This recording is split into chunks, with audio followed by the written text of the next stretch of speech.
যে আগামী 10 বছরের ভিতরে 40% পেশা যা আমরা এখন দেখছি 40% পেশা বিলুপ্ত হয়ে যাবে। সারা ওয়ার্ল্ডে এই 3 ধরনের মানুষ আপনারা দেখবেন। এক ধরনের মানুষ, ওরা দেখেই প্রথমে বলে ও মা নেটওয়ার্ক মার্কেটিং 21, না বাবা আমি এর মধ্যে নাই। জানেন, পৃথিবীতে সাকসেসের কোনো শর্টকাট নেই। আপনার কাছে যদি মনে হয় নেটওয়ার্ক মার্কেটিং মানে শর্টকাট রাস্তা, একদমই ভুল ভাবছেন। নেটওয়ার্ক মার্কেটিং কোনো শর্টকাট রাস্তা না। নেটওয়ার্ক মার্কেটিং ও পরিশ্রমের বিজনেস, মেধা খাটানোর বিজনেস, ডেডিকেশন দেওয়ার বিজনেস, ত্যাগ দেওয়ার বিজনেস। যখনই প্রেস করছে ওর গা থেকে কাপড় চোপড়, একটা রোবোটিক হাত এসে ওর গা থেকে কাপড় চোপড় সব খুলে নিয়ে গেছে। ও তো অবাক। আমি নিম গাছ থেকেই এবার সারাদিন নিম গাছের নিচে বসে বসে আমি আল্লাহর কাছে প্রার্থনা করতেছি, আল্লাহ তোমার উপরে কত বিশ্বাস আমার, আল্লাহ তোমার উপরে আমার বিশ্বাসের কোনো অভাব নেই, আল্লাহ আমার এই নিম গাছটায় তুমি একটু আম দাও না আল্লাহ। হ্যাঁ, গাছটা একটা লাগাইছি আল্লাহ, তুমি আমাকে আম দিচ্ছ না কেন আল্লাহ? আপনি খুব অধৈর্য হয়ে যাচ্ছেন। এবার আল্লাহ বলতেছেন যে আল্লাহ আমার কথাই শোনে না। আমি তো মনে করি যদি করোনা আরো বেশি করে হইতো আর 5টা বছর 10টা বছর বন্ধ থাকতো স্কুল কলেজ ভার্সিটি, তাইলে এই জাতির জন্য মঙ্গল হতো। একটা ব্যবসা দেখাবেন যেখান থেকে 2 লাখ টাকা আয় করা যায়, এটাতে কারো মোটিভেশন কাজ করবে না। না না না 2 লাখ আয় করা গেল, এখানে ফিক্স স্যালারি আছে, ফিক্স স্যালারি আছে না, ফিক্স স্যালারি নাই, তাহলে ভাই এর মধ্যে আমি নাই। ভাই ফিক্স স্যালারি থাকে তো কর্মচারীদের, চাকরদের, মালিকদের কোনোদিন ফিক্স স্যালারি থাকে? ভেরি গুড, ঘুষ ইজ গুড ফর হেলথ।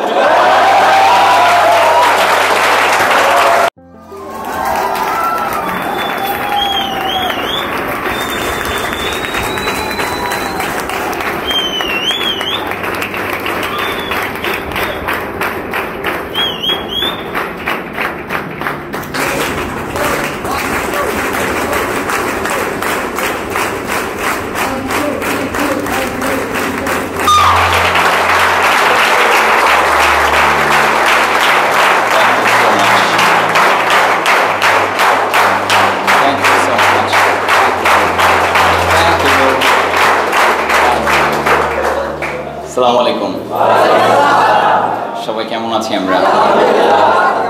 জি আলহামদুলিল্লাহ, আমিও ভালো।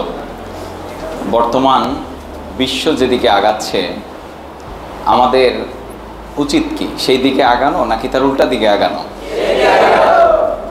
কারণ ওয়ার্ল্ড ফাস্ট হচ্ছে, মুভ করছে, সামনে আগাচ্ছে। যদি আমরা বর্তমান যুগের সাথে তাল না মিলাই, আমরা যদি বর্তমান এই মুভমেন্টের সাথে তাল না মিলাই, তাহলে আমাদের অবস্থাটা কি হবে আমি আপনাদের বলি। যেরকম একটা ঘূর্ণায়মান চাকা, আপনি যদি সেখানে দাঁড়িয়ে থাকতে চান, অথবা আপনারা বাসে নিশ্চয়ই উঠেছেন, বাসে ওঠার পরে যদি দাঁড়ান আর বাস সাথে সাথে চলা শুরু করে, আপনি কি হন? ঠাস করে পড়ে যান, রাইট? এই পড়ে যাওয়ার কারণটা কি? বাস মুভমেন্ট করছে, আপনি মুভমেন্ট করছেন না। আপনার বডির একটা জড়তা, এই জড়তার কারণে আপনি জায়গায় দাঁড়িয়ে থাকতে চাচ্ছেন, কিন্তু আপনার নিচে যে জিনিসটার উপরে দাঁড়িয়েছেন অর্থাৎ বাস, সেটা মুভ করছে, অর্থাৎ ওটা সামনে যাচ্ছে। আপনি আবার দেখেন ব্রেক যখন কষে গাড়িতে, তখন কিন্তু আমরা সামনের দিকে ঝুঁকে যাই।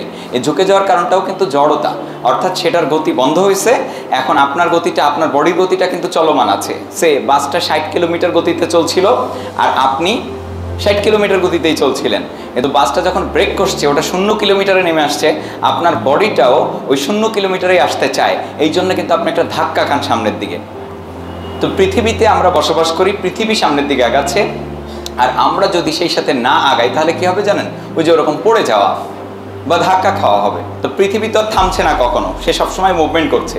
তো পৃথিবী যেহেতু সবসময় মুভ করছে, উন্নয়ন হচ্ছে, ডে বাই ডে সামনের দিকে আগাচ্ছে, ডেভেলপমেন্ট হচ্ছে, আমরা যদি সেই মান্দাত্তা আমলের আমাদের বাবা মা, আমাদের সারা জীবন, এখানে আমি যদি বলি বাংলাদেশের 99.99% মা বাবা আমাদেরকে একটা শিক্ষা দেয়, তোমাকে চাকরি করতে হবে, তোমাকে চাকরি করতে হবে। এবং যদি মিড ক্লাস ফ্যামিলি হয় তাহলে তো একদম সুন্দর করে নিয়ে বিনিয়ে বুঝ দিবে যে তোমাকে ডিফেন্সে যেতে হবে। তুমি দেখো আর্মিতে দাঁড়ানো যায় কিনা, লম্বা টম্বা আছে। একটু যদি আপনার ফিজিক্যালি ফিটনেস থাকে তাহলে মনে রাখবেন আপনার মা বাবা আপনাকে কয়েকশোবার বলবে যে তুমি যাও একটা চাকরিতে দাঁড়াও। দেখেন এই যে আমাদের ভিতরে চাকরির ভূত চেপে বসছে, আমাদের এই জাতির ভিতরে, এই দানব যে কবে মুক্ত করবে আমাদেরকে আমি কিন্তু জানি না, কিন্তু বিশ্ব আগাচ্ছে। এই আগানোর সাথে আপনি যদি তাল মিলাতে না পারেন, আপনি এরকম পড়ে থাকবেন, পৃথিবী এগিয়ে যাবে। পৃথিবীতে বলা হচ্ছে, গবেষণা বলছে যে আগামী 10 বছরের ভিতরে 40% পেশা যা আমরা এখন দেখছি 40% পেশা বিলুপ্ত হয়ে যাবে। যেমন ধরেন আগে আমরা মোড়ে মোড়ে দেখেছি একটা বড় বড় করে ছবি তোলা হয়, এখানে ছবি তোলা হয়, কিন্তু এখন দেখেন আপনারা এই ফটো তোলা দোকানগুলো কিন্তু সব বন্ধ হয়ে গেছে। বেশি দিন আগের কথা বলছি না, 10 বছর আগে 15 বছর আগে ওইটা ছিল রমরমা ব্যবসা। একটা দেখা যায় লোকাল প্লেস, একটা সাধারণ বাজার গ্রামগঞ্জের, সেই বাজারেও দেখা যায় প্রতিযোগিতা করে 4-5টা ফটো তোলা হয়, দোকান করছে, এখানে ফটো তোলা হয়, সেই ছবি তোলা হতো। এখন কিন্তু সেটা নেই, বিলুপ্ত হয়ে গেছে। কারণ এই যে মোবাইল ফোন আসছে দেখছেন, জাস্ট 10 ইয়ার্সের মধ্যে বিজনেস বিলুপ্ত। একটা সময় দেখবেন মোড়ে মোড়ে একটা ব্যবসা খুব ভালো চলতো, সেটা হচ্ছে লেখা থাকতো যে এখানে কল করা যায়, এখানের থেকে ফোন করা যায়, এবং তারপরে দেখবেন আইএসডি লেখা থাকতো, আইএসডি ফোন, তারপরে এই ফোন, দেশে বিদেশে বিভিন্ন জায়গায় ফোন করা যায়। তো মানুষ ঘন্টার পর ঘন্টা ওখানে গিয়ে দাঁড়িয়ে দাঁড়িয়ে ফোনে কথা বলতো, রাইট?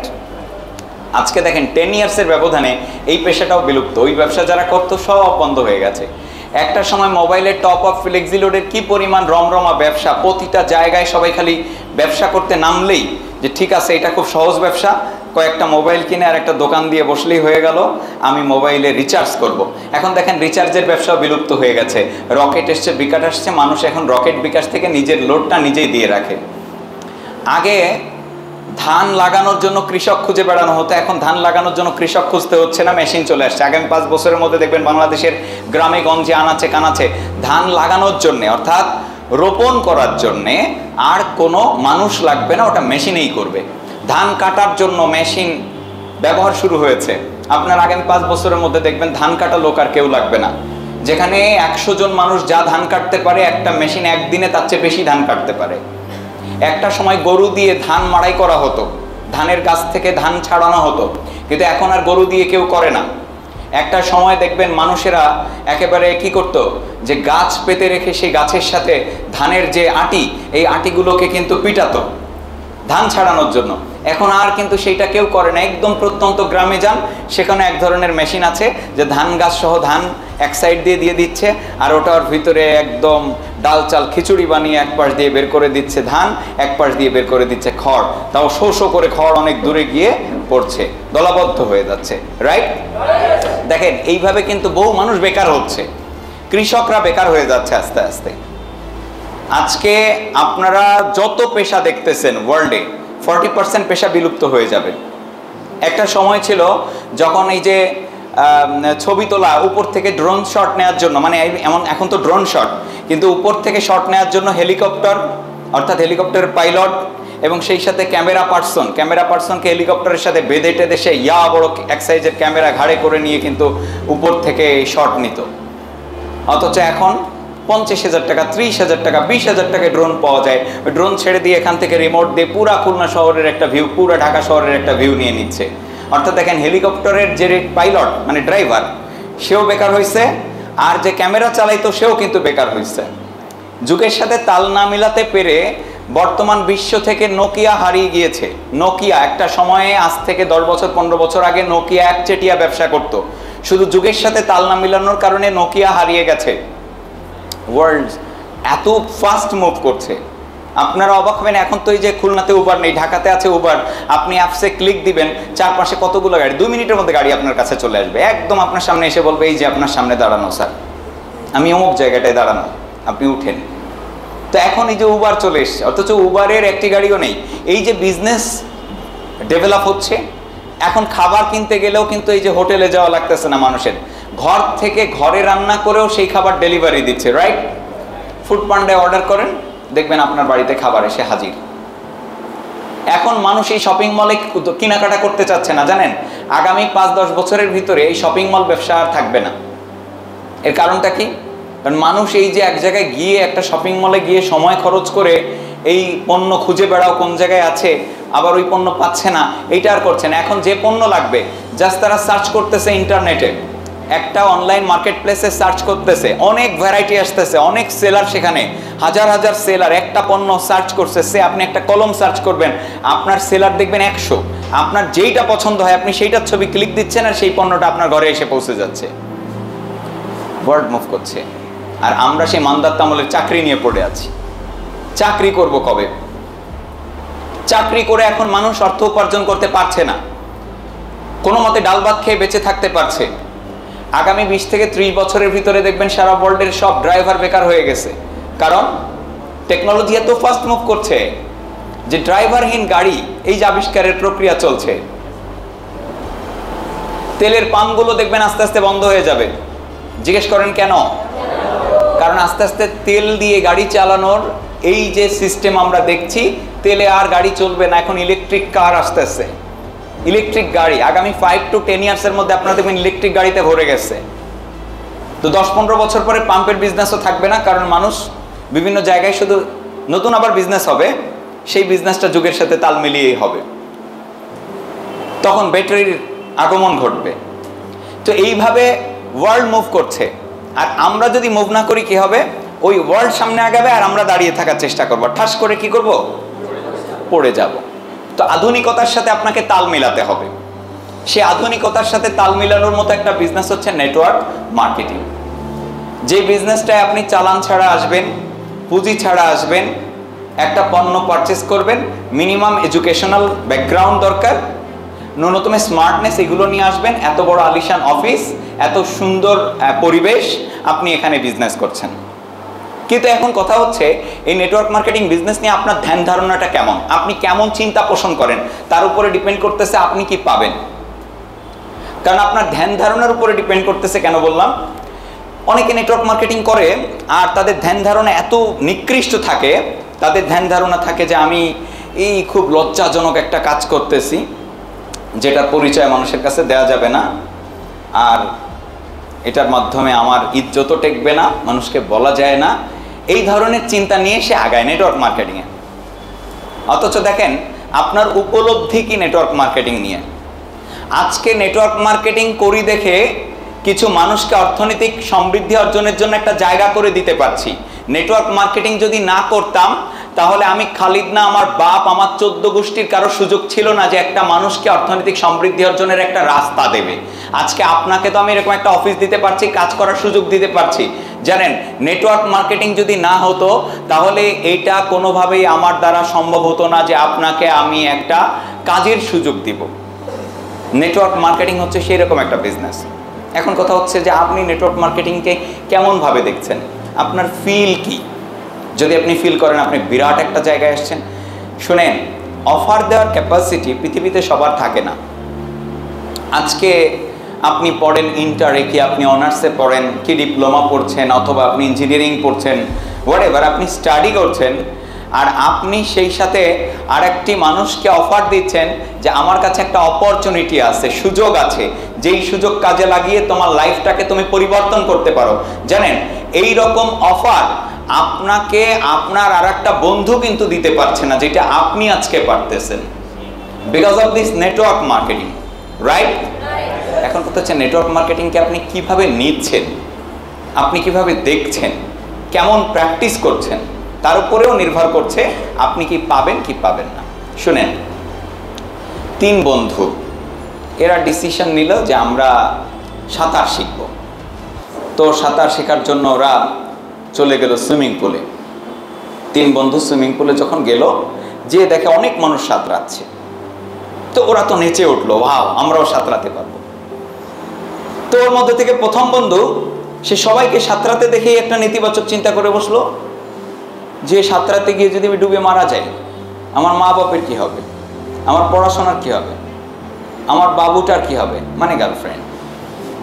অতএব এখানে সাঁতরানো যাবে না। ও আর পানিতে নামলই না। দ্বিতীয় বন্ধু, সে সবাইকে সাঁতরাতে দেখে ভাবলো সবাই যেহেতু সাঁতরাচ্ছে তো আমিও সাঁতরাই। সে দম করে লাফ মারলো এবং কিছুক্ষণ সাঁতরালো। সবাই ভাবছে সাঁতরাচ্ছে, কিন্তু যখন দেখলো সংজ্ঞাহীন আর নড়াচড়া নেই, তখন তো সবার সন্দেহ হলো যে সাঁতরাতে সাঁতরাতে একেবারে চিরতরে পানির নিচে গেল কিনা। তো ওকে ধরে উপরে তুললো। উপরে তোলার পরে যখন তার পেট থেকে পানি টানি বের করা হলো, তখন একটু সুস্থ অনুভব করলো। আর তার কাছে জিজ্ঞেস করা হলো সাঁতরাতে কেমন লাগে। তো উত্তর দিল, এইটা তো সুইমিং পুল না, এটা তো জমকূপ, এখানে নামলে তো মানুষ মারা যাবে, আমি তো আর একটা হলেই মরে যাচ্ছিলাম, আপনারা ছিলেন বলে আজকে রক্ষা পেলাম। সাঁতার সম্পর্কে তার অভিজ্ঞতা হচ্ছে যে আমি যদি নামি, এই যে নামছিলাম আমি মারা যাচ্ছিলাম, অর্থাৎ এটা সুইমিং পুল না, এটা জম্পুল।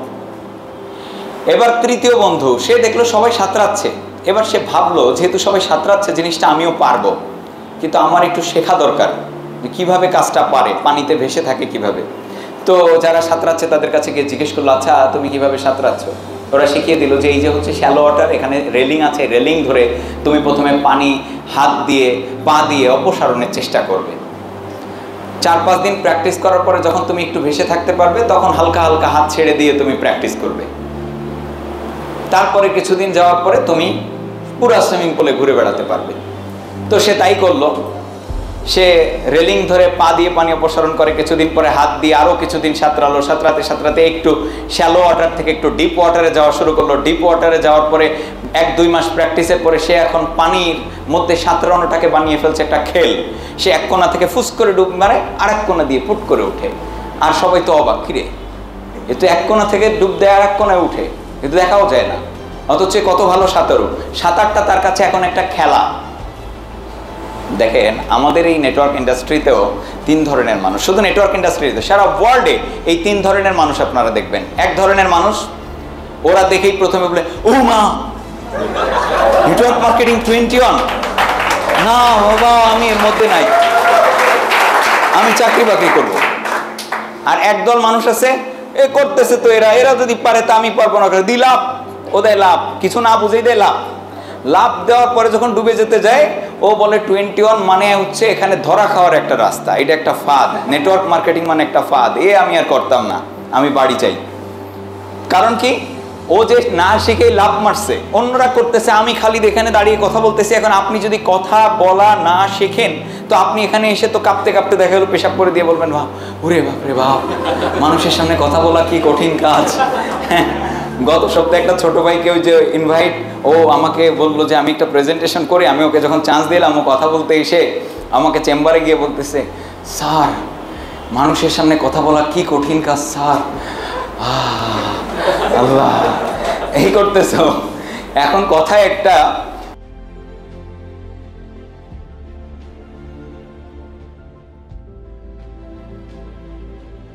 থার্ড ওয়েভ নামে একটা বই আছে, আপনারা ওইটা পড়ে দেখবেন, ওটার পিডিএফও হয়তো পাবেন আপনারা অনলাইনে, ওইটা পড়বেন তাহলে বুঝতে পারবেন নেটওয়ার্ক মার্কেটিং কোন লেভেলের বিজনেস।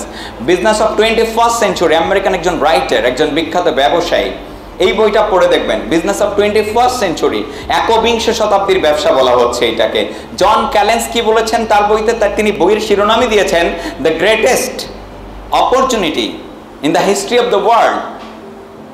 বিশ্বের সবচেয়ে বড় অপরচুনিটি বা সুযোগের নাম নেটওয়ার্ক মার্কেটিং। নেটওয়ার্ক মার্কেটিং আগামী দিনে বিজনেস করতে যাচ্ছে, কারণ নেটওয়ার্ক মার্কেটিং এমন একটা জিনিস, টাকা একটা জায়গায় কক্ষিগত করে রাখে না। সাধারণ 8-10টা ব্যবসায় কিন্তু টাকা, ওই যারা ধনী তারা আরও ধনী হয়, আর যারা গরিব তারা গরিবই হতে থাকে। আর নেটওয়ার্ক মার্কেটিং কি করে, ওই 1 লাখ টাকাকে 10 জনের পকেটে ভাগ করে দেয়। যখনই 1 লাখ টাকা 10 জনের পকেটে ভাগ হয়ে যায় তখন 10 জনই কিন্তু স্বাবলম্বী হয়, একজনের কাছে টাকা কক্ষিগত হয় না। একটা পণ্যে 3000 টাকা লাভ করছে একজন উৎপাদক দোকানদার মিলে 4-5 জন ব্যক্তি পাচ্ছে, আর এখানে ওই টাকাটাই 20 জন পাচ্ছে, 30 জন পাচ্ছে। নেটওয়ার্ক মার্কেটিং এর জন্য আগামী দিনের বিজনেস, একবিংশ শতাব্দীর বিজনেস। কিন্তু কথা হচ্ছে আপনি এটাকে কিভাবে দেখছেন, আপনি কি এটাকে সুযোগ হিসাবে দেখছেন কিনা, এটা একটা ফ্যাক্টর। অনেকেই প্ল্যাটফর্মে আসে, জয়েন করে, কিন্তু এটাকে এত বড় সুযোগ হিসাবে দেখে না। তারা ভাবে দেখি করি, দেখা যাক সামনে কি হয়, অত সিরিয়াস থাকে না। শুনেন, আমি একটা গল্প আপনাদের শোনাই। একটা লোক, ঘটনা আর কি, একটা লোক সে বেশ সুখে শান্তিতে ছিল, কৃষক, সে জমিতে ধান চাষ করত, খেত, বউ বাচ্চা ছিল, বেশ সুখে শান্তিতে আরামে এসে কাটাচ্ছিল। কিন্তু ওই বাড়িতে বেড়াতে এসেছিল আর একটা লোক, এসে বলতেছে এই তোমার কাছে কি ডায়মন্ড আছে, হীরা আছে? তো বলে হীরা কি জিনিস?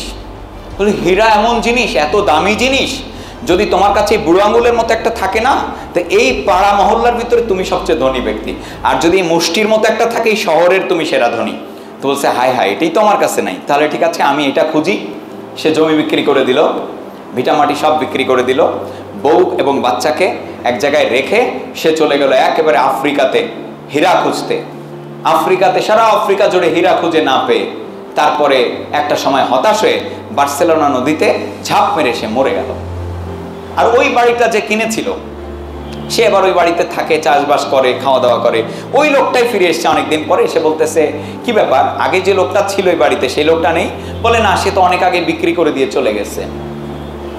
তো ঠিক আছে, আমাকে একটু পানি দাও। সে পানি খাচ্ছে, বসছে, গল্প করতেছে। এর মধ্যেই দেখে একটা তার ঘরের ভিতরেই রাখা একটা পাথর জল করছে। তো বলছে তোমার কাছে এটা কি? বলে এটা একটা পাথর, কুড়ায় পাইছি, নিয়ে আসছি। তো সে দাও তো আমার কাছে। নিয়েছে, নেয়ার পরে দেখতেছে, দেখা টাকার পরে বলতেছে এইটা তো একটা হীরা, আমি খুব ভালো করি হীরা চিনি, ডায়মন্ড খুব ভালো চিনি, এটা তো একটা হীরা, তুমি এটা কোথায় পেলে? বলে হীরা কি কনে, তো অনেক আছে, ওই যে জমি কিনেছিলাম ওখানে এগুলো কত পড়ে আছে। বলে তাই? তা চলো তো দেখি। তো লোকটা গিয়েছে, যাওয়ার পরে দেখে ওই ক্ষেত ভর্তি হীরা ছড়ানো, অথচ সেই কৃষক হীরার খোঁজে চলে গেছে আফ্রিকা। আর আফ্রিকাতে হীরা না পেয়ে আত্মহত্যা করছে, আর যে কিনছে সে কিন্তু হীরা পেয়ে গেছে। ঠিক তদ্রূপ আমাদের এই নেটওয়ার্ক ইন্ডাস্ট্রি, নেটওয়ার্ক প্ল্যাটফর্ম, এই যে সহজেই পেয়ে যাওয়া, কোনো ভাইবা দেননি, রিটেন দেননি, প্রিলি দেননি, সার্টিফিকেট, এডুকেশনাল সার্টিফিকেট জমা দেননি, আফটার অল আপনাদের কোনো বেগ পেতে হয়নি, এখানে আসতে কাউকে ঘুষ দেওয়া লাগে নাই, সহজেই পেয়ে গেছে। এই জন্য এটাকে অনেকে সুযোগ মনে করে না। কাছের সুযোগকে মানুষ কাজে লাগায় না, দূরেরটাকে সুযোগ মনে করে। যখন দূরে যায় তখন দেখে যে ওইটা আসলে ওই মরুচিকার মতো হয়ে গেছে, ছুটতে থাকে, কিছুই পায় না। তাই এখন এই যে সুযোগটা নেটওয়ার্ক মার্কেটিং, এই সুযোগটাকে সুযোগ হিসাবে দেখে আপনাদের জীবনে এটা সর্বোচ্চ এবং প্রপার ইউটিলাইজ যদি করতে পারেন, তাহলে আপনাদের প্রত্যেকের জীবনটা ইনশাআল্লাহ পরিবর্তন হবে। কিন্তু দরকার এই ভাবনাটা থাকা। অনেকেই আবার শর্টকাট রাস্তা খোঁজে। কি খোঁজে? শর্টকাট। জয়েন করছে, বলতেছি গেস্ট লিস্ট করো, বই পড়ো, ট্রেনিং করে, ভালো লাগে না। কেমনে টাকা পাওয়া যায়? টাকা টাকা তারা নানান ফোন দিয়ে টাকা কেমনে রোজগার করা যায়, শর্টকাট রাস্তা। জানেন, পৃথিবীতে সাকসেসের কোনো শর্টকাট নেই। আপনার কাছে যদি মনে হয় নেটওয়ার্ক মার্কেটিং মানে শর্টকাট রাস্তা, একদমই ভুল ভাবছেন। নেটওয়ার্ক মার্কেটিং কোনো শর্টকাট রাস্তা না। নেটওয়ার্ক মার্কেটিংও পরিশ্রমের বিজনেস, মেধা খাটানোর বিজনেস, ডেডিকেশন দেওয়ার বিজনেস, ত্যাগ দেওয়ার বিজনেস। অন্য জায়গায় আপনি দিবেন, হ্যাঁ, অন্য জায়গায় আমি খালি 30 বছর দিয়ে যা না পেতাম, এখানে গত 6.5 বছর দিয়ে তার চেয়ে বেটার কিছু পেয়েছি। এটা হচ্ছে পার্থক্য নেটওয়ার্ক মার্কেটিং এবং আদার্স বিজনেসের মধ্যে। কিন্তু দয়া করে প্লিজ আপনারা কেউ শর্টকাট খোঁজার চেষ্টা করবেন না। আমি কি আপনাদের একটা গল্প শোনাবো? সবাই যেহেতু ইয়েস বলেন না, এটা শোনানো চায় না। ঠিক আছে, সবার ইয়েস শুনতে পেয়েছি। দুই বন্ধু ওরা গেছে ইউরোপ কান্ট্রিতে ঘুরতে। এখন ইউরোপ কান্ট্রিতে ঘুরতে যেতে ওদের চোখ ছানা বড়া, কারণ ওরা দেখে সব জায়গায় শর্ট শর্ট কাপড় চোপড় পরে ঘুরে বেড়াচ্ছে। ওরা তো বাঙালি, বেশ লজ্জা পেয়েছে। লজ্জা পেয়ে ওরা সুইমিং পুলে গিয়েছিল। সুইমিং পুলে যেয়ে দেখে সেখানে এই মেয়েরা গোসল করতেছে, অল্প অল্প অর্ধবসনা পরে কাপড় চোপড়। ওরা বেশ লজ্জা পেয়ে চোখ ডলতে ডলতে ফিরে আসতেছে দুই বন্ধু। মানে আসার পরে দেখে যে এক জায়গায় বাতি জ্বলতেছে, লাল বাতি, নীল বাতি জ্বলতেছে, নেপতেছে। তো ওরা ভাবলো কি আছে এর মধ্যে, একটু দেখি। ওরা গেছে ভিতরে, যাওয়ার পরে এক বন্ধু বলছে তুই দাঁড়া, আমি একটু দেখে আসি। তো এক বন্ধুকে দাঁড় করিয়ে রেখেছে, ও গিয়েছে। যাওয়ার পরে দেখে বড় বড় 7টা বাটন। তো ভাবতেছে বাটন কিসের, ওখানে লেখা আছে প্রেস। তো প্রেস করলো, ফার্স্ট বাটন, 1 নাম্বার বাটন। যখনই প্রেস করছে ওর গা থেকে কাপড় চোপড়, একটা রোবোটিক হাত এসে ওর গা থেকে কাপড় চোপড় সব খুলে নিয়ে গেছে। ও তো অবাক, বাহ মজার জিনিস তো নিয়ে গেল আমার সব কিছু। এবার ও দ্বিতীয় বাটনটা চাপ দিছে। যখনই দ্বিতীয় বাটন চাপ দিছে ওর গায়ে একটা হালকা উষ্ণ গরম পানি দিয়ে পুরা গা ভিজিয়ে দিয়েছে, শরীর ভিজে গেছে, গোসল হয়ে গেছে। এইবার ও তৃতীয় বাটনটা চাপ দিছে। যখনই তৃতীয় বাটন চাপ দিয়েছে তখনই শ্যাম্পু, শাওয়ার জেল দিয়ে ওর পুরা গায়ে রোবোটিক হাতটা এসে ধুয়ে মুছে একদম মানে সারা গায়ে ফেনা ফেনা করে ফেলছে, শাওয়ার জেল, শ্যাম্পু এগুলো দিয়ে। ও বেশ খুশি। এবার ও কি করলো, চতুর্থ বাটন চাপ দিল। যখনই চতুর্থ বাটন চাপ দিয়েছে তখন আবার হালকা উষ্ণ গরম পানি এসে তার পুরা শরীরকে আবার ওয়াশ করে দিয়েছে। বেশ আনন্দিত, বেশ খুশি। এবার ফুরফুরে মেজাজে পঞ্চম বাটন যখন চাপ দিয়েছে, চাপ দেওয়ার সাথে সাথে টাওয়েল এসে এবং ড্রায়ার, একটা ফ্লো, বাতাসের ফ্লো, এয়ার ফ্লো, এটা দিয়ে তার সারা শরীর আবার শুকনো করে দেওয়া হলো, শুকিয়ে ফেলা হলো। এবারও 6 নাম্বার বাটন চাপ দিয়েছে। রোবোটিক হাতটা এসে তাকে সুন্দর সুন্দর নতুন জামা কাপড় পরিয়ে একদম সুটেড বুটেড করে তাকে পুরো সাজিয়ে ফেলছে। ও তো বেশ খুশি, বাহ হেভি তো। এবার 7 নাম্বার বাটন যেই না চাপ দিয়েছে, রোবোটিক হাতটা তাকে একটা ধাক্কা দিয়ে বাইরে বের করে দিচ্ছে। তখন দোস্ত তো বাইরে দাঁড়িয়ে ছিল, তো অবাক, রে মামা তুই ঢুকলি একভাবে বেরোলি আর একভাবে, ঘটনা কি? তো এবার ব্যাখ্যা দিচ্ছে, জানো ভিতরে না এরকম 7টা বাটন আছে, হেভি জিনিস, ইলাহি কারবার, তুমি যদি চাও তুমি অবাক হবা। 7টা বাটন, শোনো, প্রথম বাটন চাপ দিলেই হবে, দ্বিতীয় বাটন চাপ দিলেই হবে, তৃতীয় বাটন, চতুর্থ বাটন, 7টা বাটনেরই বর্ণনাও দিয়েছে। তোর বন্ধু ভিতরে ঢুকছে, ঢুকে দেখে সত্যিই তাই, 7টা বাটন। এবার ভাবলো কিডা এত বাটন চাপবে, তো প্রথম বাটন চাপ দিস, দেওয়ার সাথে সাথে ওর কাপড় চোপড় সব খুলে নিয়ে গেছে। এবার ও ভাবতেছে একটা একটা করে এতক্ষণ ধরে বাটন চাপার দরকার কি, তো হেভি জিনিস, এক্সাইটিং জিনিস। ও 7 নাম্বার বাটন ধুম করে চাপ দিছে হাই এক্সাইটমেন্ট নিয়ে।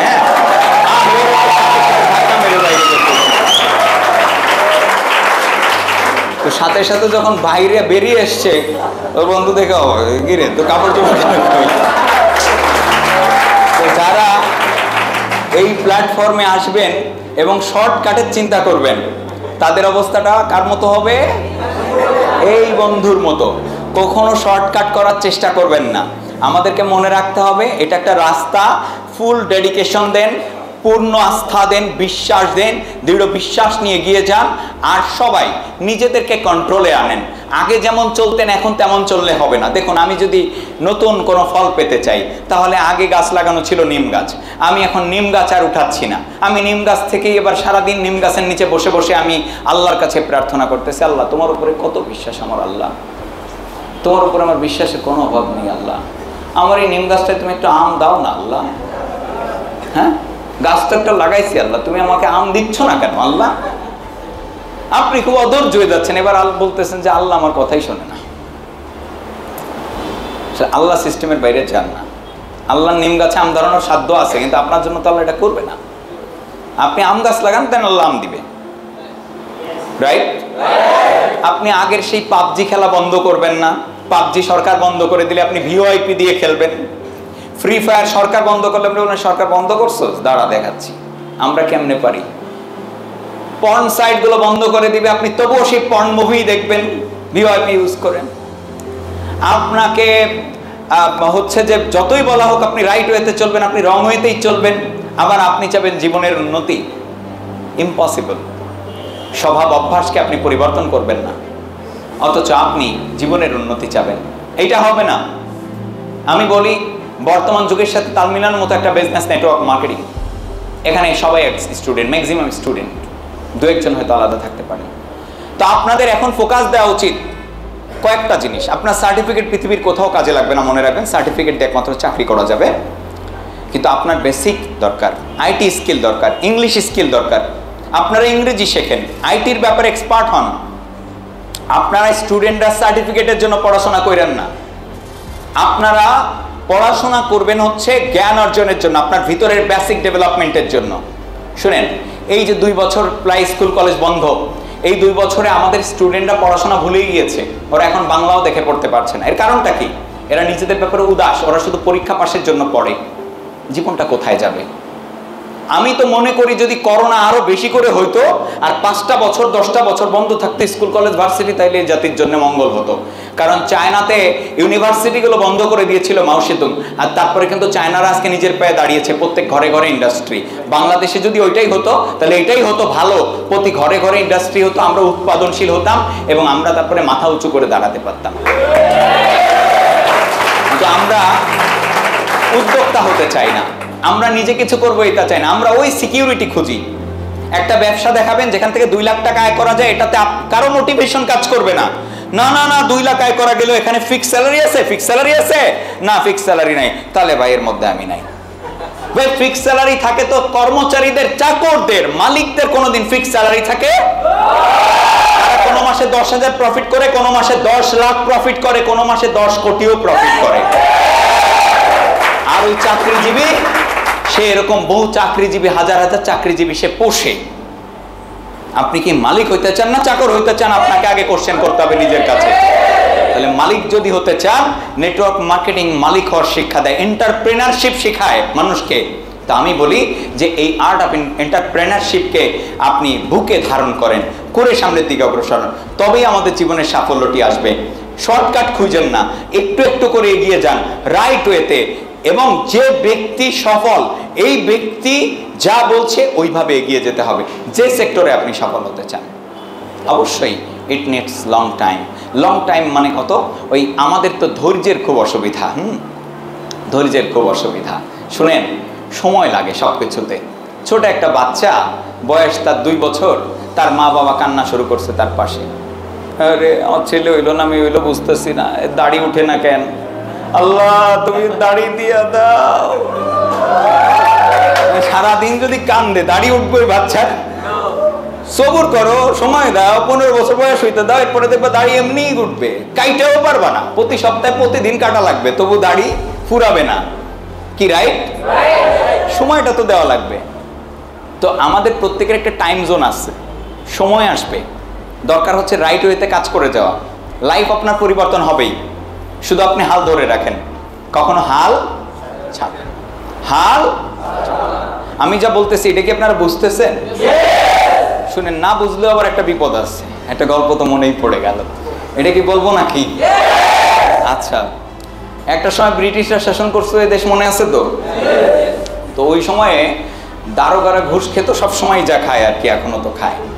এখন আগেকার সময়ের ঘুষ আর এখনের ঘুষ আবার আলাদা। আগেকার সময় ঘুষ ছিল হচ্ছে বাড়িতে লাউ ধরেছে গাছে, লাউয়ের মাচা থেকে সবচেয়ে বড় লাউটা দারোগা সাহেবকে গিফট করছে, মাছ, ঘেরের মাছ দারোগা সাহেব পুকুরের মাছ দিয়েছে, কলা দিয়েছে গাছ থেকে 1 কাঁদি, এইরকম ছিল ঘুষ। তো দারোগা বাবু ঘুষ খায়, আর যে কনস্টেবলগুলো তার সাথে থাকে 8-10 জন, এদের কিচ্ছু দেয় না। কনস্টেবলরা বেশ খেপে গেছে, ভাবলো যে এইটা অবশ্যই নালিশ দেওয়া দরকার বড় স্যারের কাছে। তো বড় স্যার হচ্ছে ইংরেজ, উনি আসছে থানা পরিদর্শনে। আসার পরে কনস্টেবলরা ওই যখন বড়বাবু মানে দারোগা বাবু সরছে, তখন নালিশ দিচ্ছে, স্যার স্যার বড়বাবু ইজ ইটিং ঘুষ। এখন উনি তো অবাক, বড়বাবু ইজ ইটিং পর্যন্ত বলছে, বড়বাবু খায় কিছু একটা, কিন্তু ঘুষ কি এটা তো জানে না। ঘুষ তো বাংলা শব্দ, ঘুষের ইংরেজি সে জানে না। ফলে বড়বাবু এবার জিজ্ঞেস, ওই যে বড় স্যার যিনি হচ্ছে ব্রিটিশ স্যার, উনি জিজ্ঞেস করেছে হোয়াট ইজ ঘুষ? তো বলতেছে স্যার লেটস গো। নিয়ে গেছে, নিয়ে যাওয়ার পরে 1 কাঁদি, বিরাট 1 কাঁদি সাগর কলা পেকে গেছে পুরা, দেখায় বলতেছে স্যার দিস ইজ ঘুষ। এখন ওখান থেকে উনি কলা একটা খাইছে, আর একটা খাইছে, 4-5টা কলা খাচ্ছে, আর বলতেছে ভেরি গুড, ঘুষ ইজ গুড ফর হেলথ।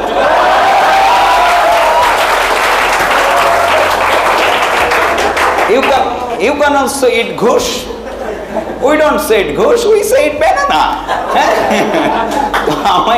আমি যা বলতে চাইছি আপনারা কি বুঝতেছেন আমার কথা? অতএব ভুলভাল বোঝা যাবে না, ভুলভাল ওয়েতে চলা যাবে না, রাইট ওয়েতে চলতে হবে। যেভাবে বলছি হুবহু সেইভাবে আমাদের যদি কাজটা এগিয়ে নিয়ে যাই, আমরা ইনশাআল্লাহ সাফল্য অর্জন করব।